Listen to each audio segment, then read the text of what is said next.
Olá, hoje nós vamos para o capítulo 2 do Evangelho segundo Marcos. Você já está se acostumando com Marcos, que Marcos é rapidinho, né? Então ele traz um monte de acontecimento, fatos, informações de uma maneira bastante rápida, né, com narrações bem curtas. Então hoje a gente vai ter nesse capítulo 2, que é um capítulo curto, a gente vai ter a cura de um paralítico, a gente vai ter a vocação de Levi, que é Mateus, a gente vai ter o jejum, né, sobre aquela questão do se faz jejum, não se faz jejum, e a discussão sobre o dia de sábado. Tudo isso, todas essas coisas num capítulo como o capítulo 2. Vamos lá? Vamos fazer o seguinte, dá um like no vídeo, sabe onde tem um joinha assim? Dá um joinha assim, dá um like no vídeo, tá bom? Ah, e deixa eu te falar uma coisa, se inscreva no canal, isso mesmo, se inscreva no canal, é muito importante que você se inscreva no canal, por quê? Porque assim, toda vez que eu colocar um vídeo aqui, você recebe uma notificação, tá bom? Tá certo? E chame outras pessoas para se inscrever no canal, isso mesmo. Vamos lá? Então, ó, Bíblia na mão, Espírito Santo no coração, vamos ler o capítulo 2. Vamos ver, como eu disse, tem várias coisas que acontecem bastante rapidinho, tem a cura, tem a vocação de Mateus, tem tudo acontecendo bem rapidinho. Vamos lá. Alguns dias depois, Jesus entrou novamente em Cafarnaum e souberam que ele estava em casa. Reuniu-se uma tal multidão que não podia encontrar lugar nem mesmo junto à porta, e ele os instruía. Trouxeram-lhe um paralítico carregado por 4 homens. Como não pudessem apresentá-lo por causa da multidão, descobriram o teto por cima do lugar onde Jesus se achava e por uma abertura desceram o leito em que jazia o paralítico. Jesus, vendo-lhes a fé, disse ao paralítico: Filho, perdoados te são os seus pecados. Ora, estava ali sentados alguns escribas que diziam uns aos outros: Como pode este homem falar assim? Ele blasfema. Quem pode perdoar pecados senão Deus? Mas Jesus, penetrando logo com o seu espírito nos seus íntimos pensamentos, disse-lhes: Por que pensais isto nos vossos corações?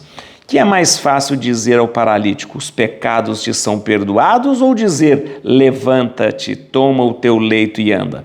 Ora, para que conheçais o poder concedido ao Filho do Homem sobre a terra, disse ao paralítico: eu te ordeno, levanta-te, toma o teu leito e vai para casa. No mesmo instante, ele se levantou e, tomando o leito, foi embora à vista de todos. A multidão inteira encheu-se de profunda admiração e puseram-se a louvar a Deus, dizendo: Nunca vimos coisa semelhante. Jesus saiu de novo para perto do mar e toda a multidão foi ter com ele e ele os ensinava. Quando ia passando, viu Levi, filho de Alfeu, sentado no posto de arrecadação e disse-lhe: segue-me. E Levi, levantando-se, seguiu. Em seguida, pôs-se à mesa na sua casa e muitos cobradores de impostos e pecadores tomaram lugar com ele e seus discípulos. Com efeito, eram numerosos os que o seguiam. Os escribas do partido dos fariseus, vendo-o comer com pessoas de má vida e publicanos, diziam aos seus discípulos: ele come com os publicanos e com gente de má vida? Ouvindo-os, Jesus replicou: os sãos não precisam de médico, mas os enfermos. Não vim chamar os justos, mas os pecadores. Ora, os discípulos de João e os fariseus jejuavam. Por isso foram lhe perguntar: por que jejuam os discípulos de João e o dos fariseus, mas os teus discípulos não jejuam? Jesus respondeu-lhes: podem porventura jejuar os convidados das núpcias, enquanto está com eles o esposo? Enquanto tem consigo o esposo, não lhes é possível jejuar. Dias virão, porém, em que o esposo lhes será tirado, e então jejuarão. Ninguém prega retalho de pano novo em roupa velha. Do contrário, o remendo arranca novo pedaço da veste usada e torna-se pior o rasgão. E ninguém põe vinho novo em odres velhos. Se o fizer, o vinho os arrebentará e se perderá juntamente com os odres. Mas para o vinho novo, odres novos. Num dia de sábado, o Senhor caminhava pelos campos e seus discípulos, andando, começaram a colher espigas. Os fariseus observavam. Vede, porque fazem eles no sábado o que não é permitido? Jesus respondeu-lhes: Nunca lestes o que Davi, quando se achou em necessidade e teve fome, ele e os seus companheiros?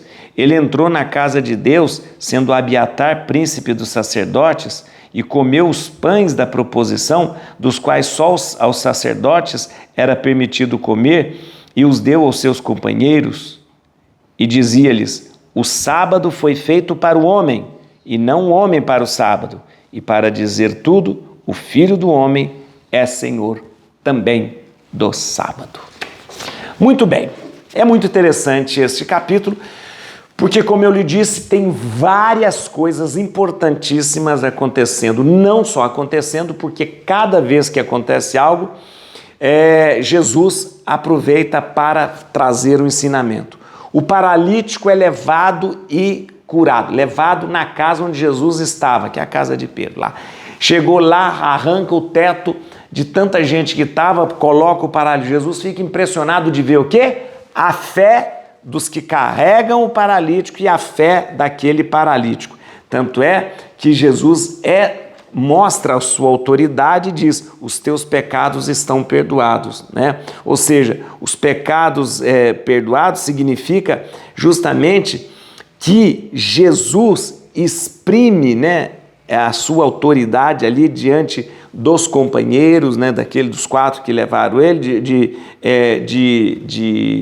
do paralítico, impressionado com a sua fé. E é interessante que Jesus nem pergunta para eles, né, se ele quer ser curado, como ele perguntou para o leproso. Não, Jesus já traz a cura. E traz a cura mostrando a sua autoridade. Autoridade de quê? A sua autoridade divina. Jesus nem fala assim: eu vou te curar, você está curado, pega teu leito e vai. Não, ele mostra a sua autoridade divina. Os teus pecados estão perdoados. Tudo. Se existe uma doença que veio aí por causa do pecado, está perdoado. Se existe algum pecado, está perdoado. Se você considera essa doença como um castigo de Deus, está perdoado. Ou seja, ele usa da sua autoridade divina. Mas para frente, tudo isso é ensinamento de Jesus. Para frente, Jesus chama Levi, Mateus, cobrador de imposto, considerado pecador, gente de má vida. Logo depois de Levi vir com Jesus, Jesus é convidado para a casa de Mateus, para a casa de Levi para comer. Jesus come junto com publicanos, com gente de má vida. Todo mundo fica impressionado com aquilo. Jesus aproveita para dar uma lição. Para quem que eu vim? Eu vim para os pecadores. Eu não vim para os justos. Eu vim para os pecadores. Mais uma vez, Jesus aproveita aquela situação e ensina. E realmente, né, Jesus deixa muito claro: os sãos, quem tem saúde não precisa de médico. Santo não precisa de ser curado dos seus pecados, né? Os santos já são santos. Os que têm saúde não precisam de médico. E Jesus fala: eu vim para os pecadores. É essa a função de Jesus. Aliás, eu gosto muito de falar, sempre quando eu leio esse texto aqui na missa, eu sempre falo: deixa eu te falar uma coisa, igreja é lugar dos pecadores. É isso mesmo. Igreja não é lugar para santo, não. Eu brinco com as pessoas, falo que eu vou botar uma placa na minha paróquia, vou escrever lá fora assim: proibida a entrada de santo. Santo não precisa ir de igreja. Santo já é santo já vai para o céu. Santo não precisa de igreja. A igreja é para nós. A igreja é para nós pecadores. Então, né, eu que sou pecador, que preciso da igreja. Então, a igreja, né, e Jesus veio para nós, né? Ou seja, a igreja é para os pecadores. Então, quando você for para a igreja, não vai querendo encontrar santo não, viu? Tá bom? Eu vim para a igreja, pensei que todo mundo era... por favor, né? Isso é no céu, né? Você está confundindo a igreja com o céu, né? Olha, não esperava de encontrar isso dentro da igreja. Claro que esperava. Igreja é para os pecadores. É para eles ficarem melhor. É para conversão. É para melhorar. É para amadurecer. Tem umas pessoas com uns discursos tão babaca, né?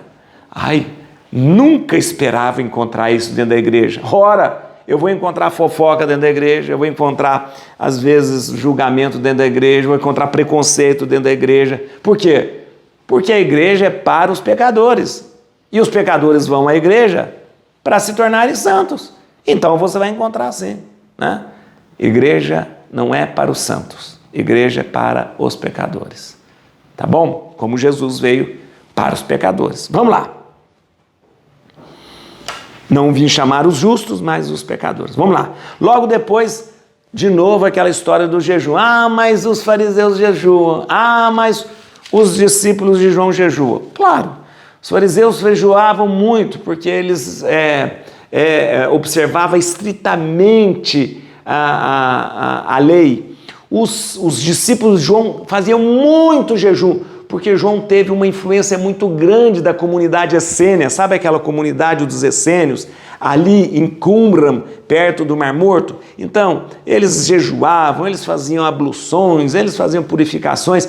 Então, os discípulos de João jejuavam demais. E aí eles vêm questionar Jesus, mas os discípulos de João e os fariseus jejuam, por que vocês não jejuam? Jesus fala, pelo amor de Deus, jejuar por quê? Se o noivo está aqui.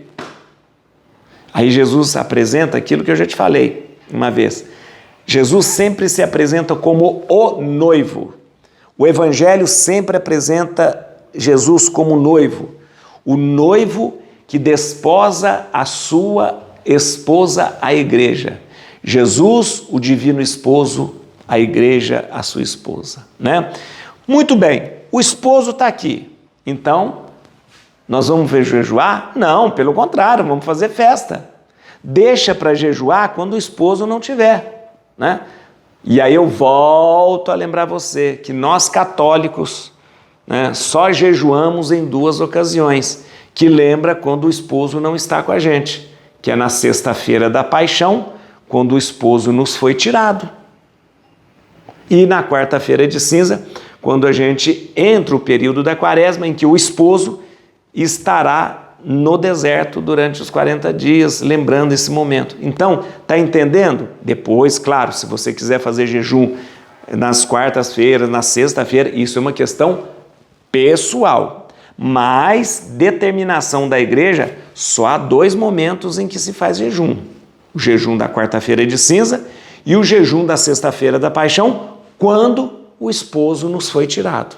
Então, Jesus falou aqui, não, dias virão em que o esposo lhe será tirado, então jejuarão.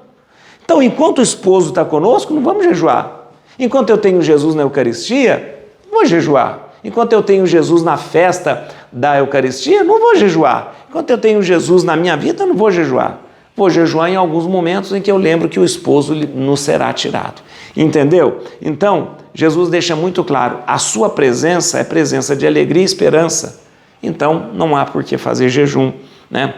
Por isso ele explica ali. Muito bem, depois tem aquela história daquelas espigas. Eles não estavam fazendo nada de errado. Primeiro que eles não estavam roubando as espigas, eles estavam fazendo a tal da respiga. Respiga é o seguinte, já expliquei aqui, quando o dono daquela lavoura lá, ele colhia o trigo, mas era normal que ele colhia o trigo e os grãozinhos que sobrassem no pé de trigo ficavam lá para os pobres irem fazer a respiga. Era um gesto de caridade. Então, normalmente, depois dele fazer a colheita, ele abria o campo dele e falou, gente, agora pode fazer a respiga. Aí o pessoal vinha fazendo, tirando os grãozinhos que havia sobrado ali nas espigas. E eles estavam fazendo isso. e estava fazendo isso no dia de sábado. Jesus aproveita quando é questionado sobre isso. Quando Jesus é questionado, é sábado, não é sábado? Tá? Jesus aproveita para trazer um ensinamento que não era tão novo não, porque no Antigo Testamento já dizia que quando existia uma coisa muito grave que precisava ser feita, né, cessava-se a obrigação do sábado. Mas Jesus se impõe e fala, é o seguinte, o sábado foi feito para o homem, não vamos inverter as coisas. Jesus retoma o ensinamento do Antigo Testamento. O Antigo Testamento dizia, quando existe uma obrigação muito grande, né, de se fazer alguma coisa, a lei do sábado pode ser violada. Mas eles esqueceram isso. E aí Jesus retoma e fala, não, gente, o sábado foi feito para o homem. E aí há o grande ensinamento.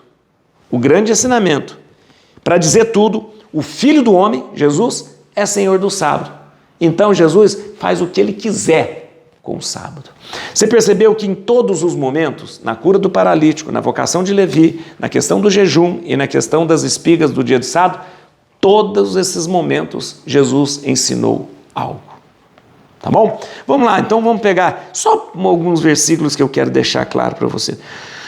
No versículo 1, é só para você entender, alguns dias depois, Jesus entrou novamente em Cafarnaum e souberam que ele estava em casa. Duas coisas. Primeiro, ele voltou a Cafarnaum. Começa aqui uma série de discussões com seus adversários. E todas essas discussões são situadas ali na região de Cafarnaum. E todas essas discussões que Jesus tem com seus adversários, todas Jesus usa para trazer um ensinamento. Ok? Muito bem, quando fala assim, souberam que ele estava em casa, com toda certeza é a casa de Pedro. A casa de Pedro. Né? Então, não é a casa de Jesus. Jesus estava lá na casa de Pedro. Né? E então Jesus estava hospedado na casa de Pedro. É a casa onde ele curou a sogra do Pedro. É a casa que ele ficava lá em Cafarnaum. Então ele estava na casa de Pedro. Na casa de Pedro. Né? Muito bem. Reuniu-se uma tal multidão, versículo 2, que não podia encontrar lugar nem mesmo junto à porta. E ele os instruía. Esse instruía, literalmente, é o seguinte, e ele anunciava a palavra. Ou seja, Jesus estava ali com uma multidão enorme de gente e ele não ficava jogando conversa fora. Ele aproveitava e os instruía, ou seja, anunciava a palavra. Tanto é que tudo o que acontece com Jesus, ele anuncia a palavra. Não, tá bom? Muito bem. Trouxeram-lhe um paralítico carregado por 4 homens. Como não pudesse apresentar-lhe, por causa da multidão, descobriram o teto por cima do lugar onde Jesus se achava e por uma abertura desceram o leito em que jazia o paralítico. Muito bem. Você fala, nossa, coitado, acabou com a casa do Pedro. Não, até que não. Deixa eu te mostrar. Olha como que era uma casa no templo de Jesus. É assim, olha. Uma casa no templo de Jesus é assim. Ela geralmente é uma casa que tem um terraço, tá vendo esse terraço? Feito de taipa. Eles cruzam as madeiras, né? E depois colocam barro por cima. Para quê? E muitas colocam até uma graminha por cima, ou nasce graminha por cima. Isso deixava a casa mais refrigerada e mais protegida. Você fala assim, e chuva? Chovia-se pouco, chovia de vez em quando, mas chovia-se pouco, muito bem. Normalmente essas casas aqui, elas tinham uma subida aqui do lado, uma escadinha que levava ao terraço. Era muito comum você, nos dias de calor, você ficar sobre o terraço e até dormir no terraço. Quando era muito calor, você até ficava no terraço e até dormia no terraço ali, né? Mas essa era o padrão da casa. A padrão da casa. Só que em cima, como era feito de taipa, ou seja, madeira cruzada e barro por cima, era muito fácil desfazer isso. Não era nenhum quebra. Eles tiraram o barro dali, tal, tiraram umas varetas de ali e desceram o rapaz. Depois o Pedro consertou, depois o Pedro foi lá, botou de novo as madeiras, botou barro de novo, depois consertou. Não era tanto problema. Só que quando Jesus viu aquilo, Jesus ficou impressionado com a fé dos 4, né? E ficou impressionado com a fé daquele paralítico. É interessante isso aqui, né? E aí acontece uma coisa muito interessante, que é o seguinte, que eu disse para você. Aqui, a fé, ela já é notada pela própria atitude do doente, que se deixa levar na maca e desce, e também a fé já pode ser notada pelos companheiros. E aí Jesus nem pergunta se ele quer ser curado ou não. Jesus fala, estou impressionado de ver a fé desse pessoal. Olha aqui, ó. Derrubaram o teto da casa do Pedro, aqui, ó, e desceram com os rapazes. E Jesus, então, cura. Estou dizendo isso porque, normalmente, quando Jesus vai fazer uma cura, Jesus exige da pessoa que mostre a fé. Sempre, né? Para o leproso, Jesus exige que ele mostre a fé. Quando Jesus vai curar aquela menininha lá da filha da mulher Tiro Fenícia, Jesus quer provar se ela tem fé. Quando Jesus cura aquela mulher que tinha um fluxo de sangue, hemorroíça, Jesus fala assim, quem me tocou? Ah, foi tua fé que te salvou. Então, sempre que Jesus cura alguém, ele exige da pessoa que mostre a sua fé. Aqui, Jesus nem exigiu que o paralítico mostrasse a sua fé. Ele já percebeu a fé tamanha desse paralítico quando ele se deixa levar na maca e se deixa descer por ele pelo teto. Interessante, né? Muito bem, no versículo 6, quando Jesus fala, os seus pecados são perdoados, ora, estavam ali sentados alguns escribas que diziam uns aos outros, como pode esse homem falar assim? Ele blasfema, né? Quem pode perdoar pecados senão Deus? Muito bem, olha que interessante. Aqui em Marcos, você vai notar uma coisa, os escribas são os grandes adversários de Jesus. Você viu que Mateus colocava sempre os grandes adversários de Jesus, os fariseus, né? Os fariseus. Os escribas, a maioria dos escribas pertenciam ao partido, à confraria ali dos fariseus. Mas você nota uma coisa, sempre Mateus indicava como adversário de Jesus os fariseus, que vinham enchendo as paciências de Jesus. Marcos sempre fala dos escribas.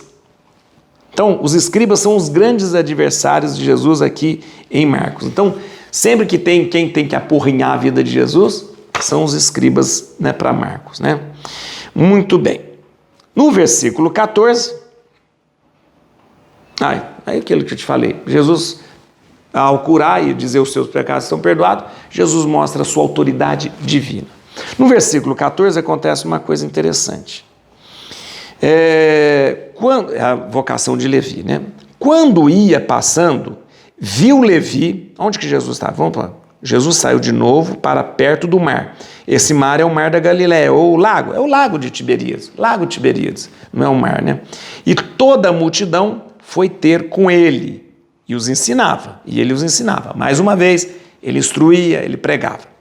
Quando ia passando, viu Levi, filho de Alfeu, sentado no poço de arrecadação, e disse-lhe, segue-me, e Levi, levantando-se, seguiu. Muito bem, estamos em Cafarnaum, perto do mar da Galileia, o lago de Genezaré, ou mar de Tiberíades, né? Lago de Tiberíades, está ali. Não é um mar de água salgada, é um lago muito grande. Muito bem. Ali, naquela região de Cafarnaum ficava num lugar estratégico, porque Cafarnaum ficava na fronteira dos territórios de Herodes Antipas e o território de Filipe. Lembra que nós tínhamos a Palestina, eu te expliquei, a Palestina foi dividida em 4 partes. E aí, dessas 4 partes, cada uma foi confiada a um tetrarca. Já te expliquei o que é a palavra tetrarca. Tetra, 4. Arca, governo, que governa. Monarca, aquele que governa sozinho. Tetrarca, 4 governantes. Então tá bom. Então foi confiada a 4 tetrarcas. Aqui na região de Cafarnaum nós tínhamos a fronteira entre o território de Herodes, Antipas, e o território de Filipe. Filipe era o tetrarca da Traconítide. Filipe, o tetrarca da Traconítide. Então nós temos ali em Cafarnaum uma fronteira do território de Herodes e de Filipe. Atenção! Aqui, nessa fronteira, se recolhiam taxas sobre mercadoria que entravam e saía dos territórios. Então, uma mercadoria ia para o território de Filipe, pagava imposto. Entrava, pagava imposto, né? Muito bem.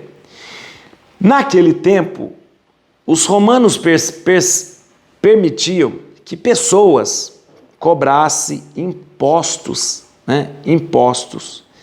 E estes tetrarcas, eles tinham a permissão de Roma de cobrar taxas de passagem, como se fosse um pedágio, taxas de mercadoria que ia para um lado e para o outro. Então, eles tinham essa permissão. Então, presta atenção. O cobrador de imposto cobrava imposto para Roma.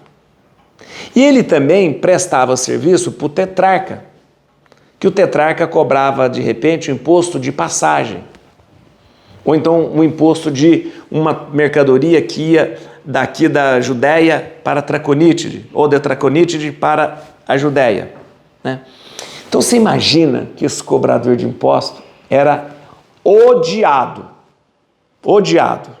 Primeiro que ele era odiado pelos judeus porque eles cobravam impostos dos judeus e aquilo deixava eles muito chateados porque Roma mandava neles.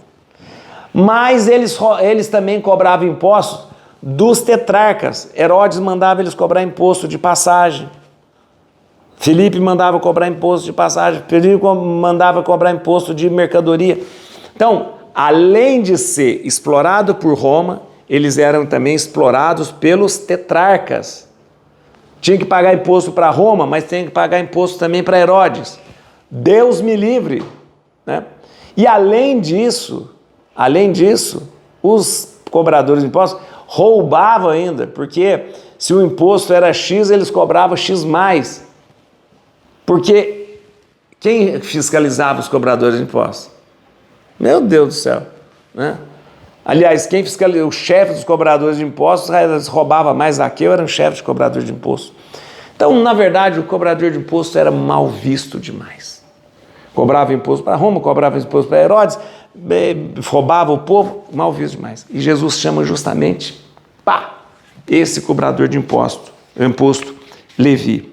E ele, Levi, vai, deixa tudo, deixa a banca da coletoria e tem uma coisa interessante, convida Jesus para um jantar na casa dele. E Jesus aceita? Claro, Jesus não recusa convite nenhum. E Jesus aceita. E olha o que acontece. Lá, os escribas do partido dos fariseus, vendo-o comer com as pessoas de má vida e publicanos, diziam aos seus discípulos: ele come com os publicanos e com gente de má vida? Muito bem, muito bem. Você viu que Marcos escreve assim, os escribas do partido dos fariseus. Eu falei para você que os fariseus, eles compunham uma confraria de gente que aplicavam a lei de forma estrita, né? Os fariseus ficavam estudando a lei, estudando, para aplicá-la nos mínimos detalhes. Essa confraria de fariseus, né, acabou se tornando uma força política tão grande que eles agiam ali naquela região como se fosse um partido político. A maioria dos escribas eram os que estudavam a lei, que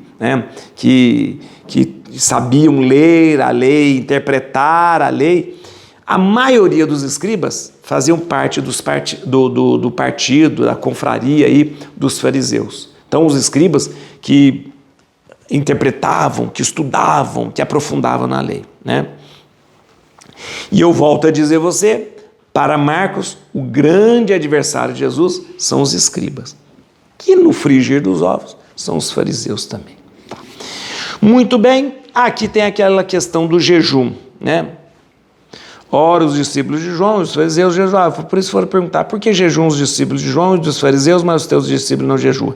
Jesus respondeu-lhe, pode porventura jejuar os convidados da números enquanto está com eles o esposo? Enquanto tem consigo o esposo, não lhe será possível jejuar. Então, mais uma vez a gente é trazido a imagem do esposo aqui. O esposo significa que está prestes a casar. É uma festa de casamento.